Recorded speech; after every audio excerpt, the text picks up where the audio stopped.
why is the UK protecting them? Why is the UK shielding them? We take that conversation forward. I have with me Ambassador KP Fabian. We are with us Major General SBS Thana. We are with us Pathikrit Payne, and we are with us Gautam Mukherjee. I'm going to start this conversation. Also with us is Mr. Rajiv Dogra, former Ambassador and Consul General to Karachi, Pakistan. I'm going to take this conversation forward. I'm going to begin first with Ambassador KP Fabian. Ambassador Fabian, why is the United Kingdom refusing to act on a list of wanted criminals that has been shared by India? Why do they want to continue giving protection to people who are wanted for crimes? What do they get out of it really?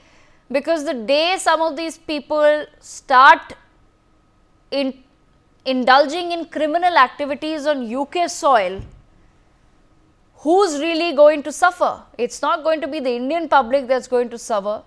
So how is it that the government of the United Kingdom just simply doesn't want to act? Well, let me put it this way. The government of the United Kingdom is obligated to act under its laws and also under the Vienna Convention, on diplomatic relations. And why is it not doing so?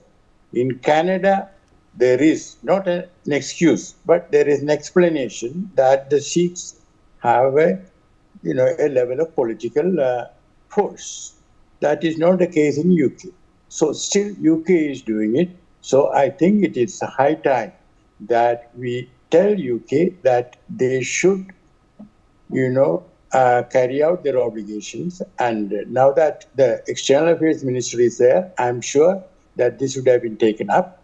But we have to wait and find out what has happened. But it is very clear that the UK police authorities have failed to act as they should have acted.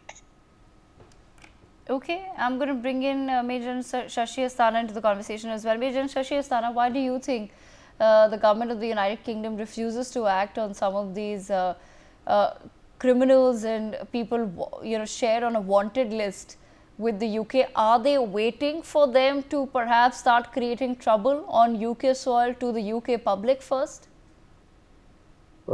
Certainly the laxity of the police, and more than that, the politicians, the appeasement policy of minorities of the politicians. These two are major factors, because these small countries, whether it is UK or Canada, these minorities, they do feel that perhaps whether it is vote percentage or whether it is very close elections, because UK has been also politically seemed to be unstable for some time. I think 5 years, 5 prime ministers and things like that. So apparently these small votes also matter, and therefore apparently there is a laxity. But notwithstanding that, as was brought out, it is their obligation. They are supposed to protect. They are also supposed to ensure that law and order remains in the High Commission complex. The earlier list, which was shared by NIA, almost about, I think, 43 suspects, their data, their photographs, their everything was given to them, and hardly any action has been taken. Also, the problem is that even like the case which happened in India, the person was acquitted because we couldn't gather enough evidences from the police there. Because at the end of the day, the local police is the evidence will have to come out from them, and whatever has been recorded otherwise. And video recording has its own limitations, and therefore perhaps the case became slightly weak. Now, as far as UK is concerned, I think they also have to look at the bigger picture. I think the relations with India are important. We also need to give them a sense of message or some kind of very stern warning that if this happens, maybe that we may be compelled to perhaps reduce the security, because we give a hell of a lot of security to all these embassies here. So maybe that it had to be a tit for tat response, that if there are processions, then I think we will also have to perhaps give some kind of message in whatever diplomatic form which is appropriately done by the diplomats. Okay. Similarly, The bigger concern is of the security of the diplomats. We are also looking at opening 2 more consulates in UK because of increasing the people-to-people contact. I think foreign minister had gone for all these discussions, and most important is the FTA, free trade agreement. So there is a lot which is of interest to UK, and more so after President Trump has come in. They would also like to see a little more market, and we will also like to interact with, I think, more interdependency between Europe, UK, and India. That will have to work out. So there are a lot of stakes, and I think because of this laxity, they shouldn't be giving up on these stakes. That I think somebody will have to sound it. I'm sure the foreign minister is going to sound it appropriately. Back to you. Okay, Pathikrit, why do you think then that message has not really reached? We keep talking about India should send a message to the United Kingdom. What form of message should India be sending? Because clearly whatever we've been doing so far is not reaching the higher authorities. Devika, first and foremost, what happened, I don't think there was any laxity. What I believe is that there was complicity in it. Something like that cannot happen without the British security agencies being aware of it. So they were complicit in the whole scheme of things, and therefore to presume that they should do more, they will not do more. Let's be blunt. They don't want to do more. Look at the way they have been trying to prop up the war to ensure that the war doesn't stop in Ukraine. Then you need to understand, we need to understand rather that they actually do not want to do it. I have the highest regard for Modi government, and it has been doing a splendid job on many areas. But one thing I must say, I think there is a perception in countries like United Kingdom that we do a lot of talking. We do send a lot of message to them, and I'm sure they have got the message. But I think there is this perception that India will keep on talking. India will not do beyond anything. India will not do anything beyond that. And I think that perception needs to be broken. Unless you break that perception, you will not be treated the legitimate way as ideally we should be. I think there is this perception that you can do whatever you want with the Indian, even with the most honorable diplomats, and yet it will be business as usual. So that business as usual mindset that they have, they have that, you can take India for granted. Somewhere we have to stop it. And we need to come out of these inhibitions that we have of protocols. We are being stopped by our too much, being very much, we want to be by the rule, by the protocols all the time. We need to get out of it sometime. Let me tell you one last statement. Look at the way these same elements, including the Prime Minister of United Kingdom, and I am not a diplomat, so I can say as a civilian, look at the way he was exposed by the President of the United States. You can say that US and India are not same, but when he said, can you take on Russia? And he had a clueless smile in his face. So let me tell you, you need to sometimes tell them that, boss, enough is enough. You need to tell them in the language they understand. If we keep on speaking in the typical Oxford, Cambridge language of nicety, then invariably they'll take us for granted. That is where somewhere I think I respect the government of India for showing enough patience, but I think we must understand there is no laxity, there is complicity. Let for once the British embassy in India feel insecure. The next day you will see all these things will stop. So the reciprocity factor is missing somewhere. As a civilian, I feel somewhere we are being too much bound by rules and obligations and protocols, which are not being reciprocated by our counterparts. And that's where I think our mistake is. Back to you. Okay, Gautam Mukherjee, your perspective on the same. Is India being taken for granted? Is as Pathikrit also pointed out, that we have so far been, charting out this entire scenario by the book. So our commissions will raise this matter, or the MEA will take it up with its counterpart in the UK that this issue has taken place. But somewhere does one have to maybe also then learn from a Donald Trump when he how he just talks business and the world listens. We may say that, okay, when the United States of America talks or says something, people do take them seriously because it's the largest, it's the foremost economy in the world, but India is not far behind. So what is it that the United Kingdom is not understanding about the changing geopolitical scenarios in the world? Or is this the UK's message to India that, listen, we've now picked our side? And what side is that? Well, I think this is baiting India. There was a reduction under Sunak, and now that Starmer, who is from the Labour Party, has come in, things are back to supporting the Khalistanis. Sunak had made sure they were on the other side of the road. They weren't allowed onto the footpath near, as the Indian High Commission, on the side of the Indian High Commission. That seems to have gone by the board. The mayor in London has been re-elected, I think, for the third time. He's Pakistani origin, so his sympathies are likely to be elsewhere. This baiting I am referring to is because they cannot stomach the idea that their economy is now smaller than India's and that India is on its way to becoming number 3 economy in the world. Now, the liberal left woke cultures that have dominated and are still dominant in most parts of Europe, including Britain, find this very hard to take. They consider a nationalist government in India anathema.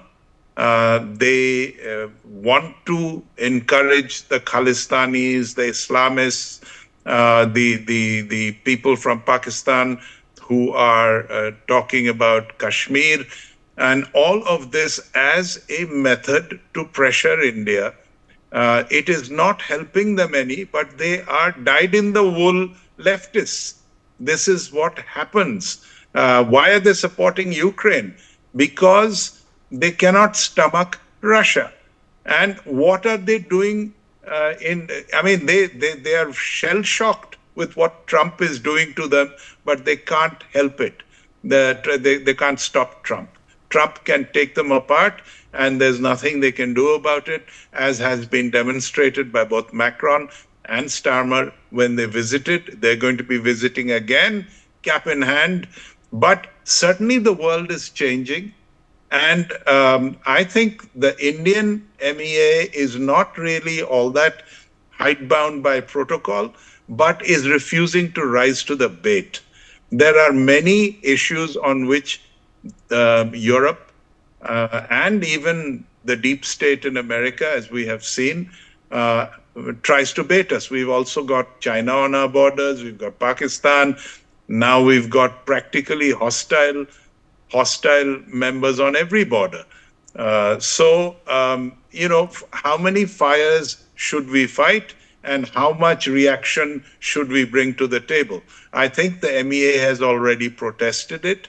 I think the British are very keen on the FTA now because their economy is declining fast.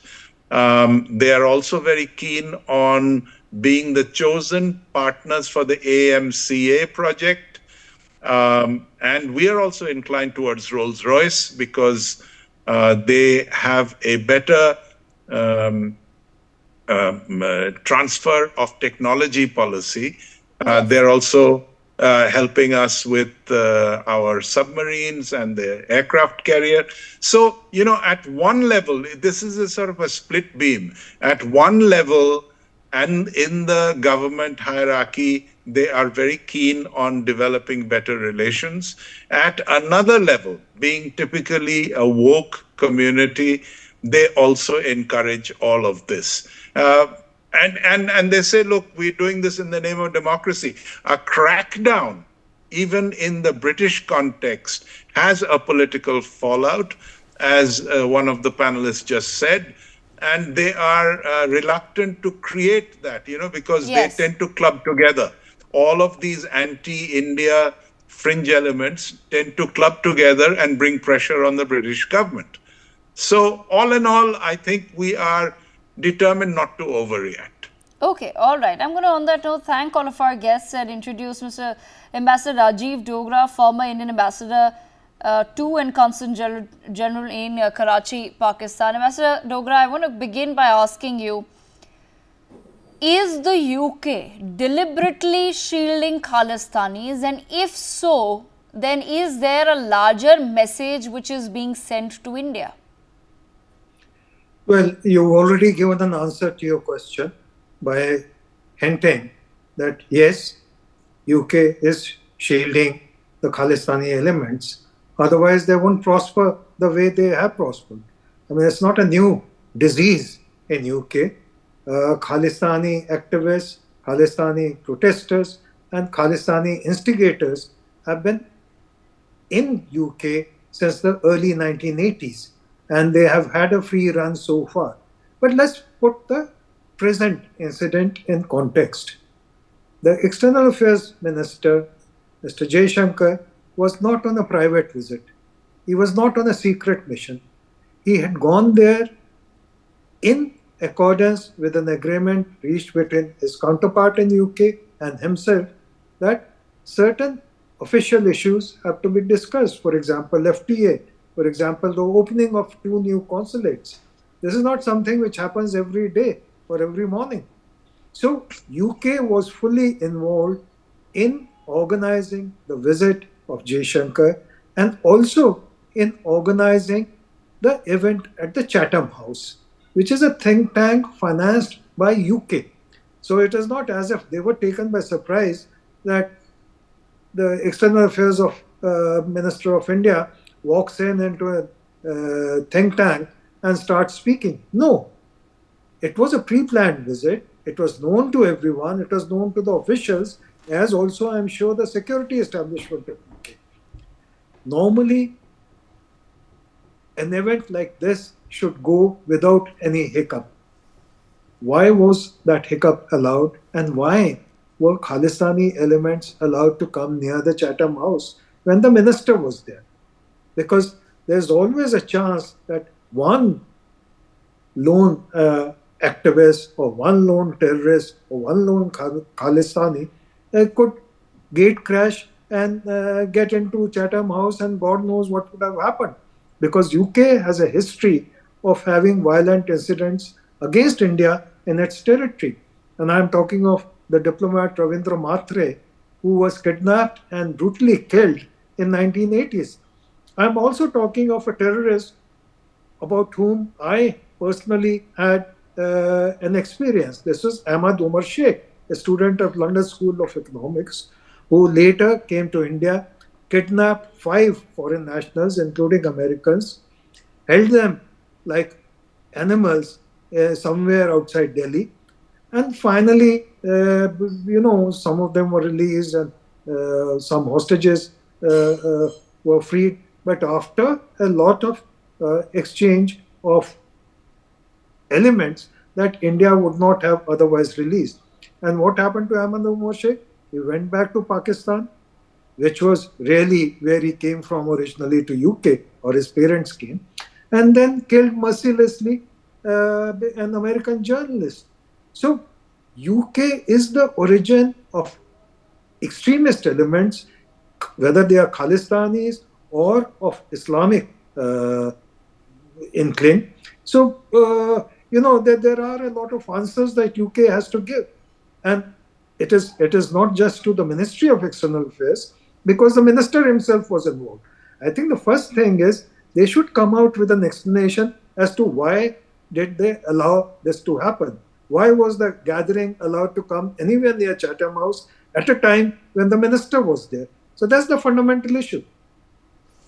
Okay, all right. Ambassador Dogra, one last quick question. I just have 1 minute or so left. I just want to understand from your perspective, in changing geopolitical scenarios today, wherein the support of the United States of America towards Europe, towards the Russia-Ukraine war has become rather unpredictable. So we now see European nations along with the UK coming together to figure out how to protect themselves. In such a scenario, why is it that the United Kingdom does not understand the value of having a clear and a good relationship with a country like India? For the simple reason, they use these kind of demonstrations and also wink at violent acts as a pressure point against India. This is not the first time it has happened. From 1947 onwards, they've been siding with Pakistan on Kashmir issue, purely to keep India under pressure. So we in the diplomatic world, or at least when I was in diplomacy, and I'm sure my younger colleagues understand this very well, and they are patiently trying to balance it with the counter pressure that can be applied. And if UK continues to behave like this, I think there will come finally a point where we will have to think in terms of what to do when the British ministers come here, or what to do when a demonstration takes place outside our High Commission in London, and whether a similar kind of activity can be allowed here against the UK High Commission in Delhi. Right, absolutely. With that, I've run out of time, but I thank all of our guests for joining us on the broadcast to take this conversation forward. We step into a very quick break.